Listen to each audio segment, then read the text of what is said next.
সকালবেলা morning duty থাকায় 1 cup কফির সাথে দিনটা স্টার্ট করেছিলাম।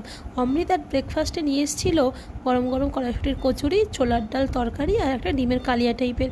সেটা খেয়ে পেট ভর্তি করে চলে গেছিলাম ডিউটি করতে। ডিউটি থেকে ফিরে দেখি দুপুরবেলা মামুনি রান্না করেছে চিংড়ি মাছ আর পমফ্রেট মাছ। এই দুটো বাবা এনেছিল, কিছুটা মাছ তুলে রেখেছিলাম পরের দিনের জন্য। তারপর বিকেলবেলা বর্দি ভাই আর বর্দি দেখছি কাঁঠাল ছাড়াতে বসেছে। সারা বাড়িতে গন্ধে মোমো।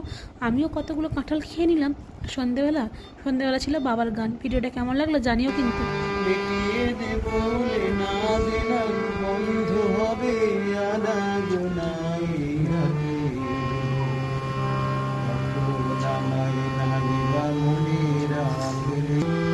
তারার পানে চেয়ে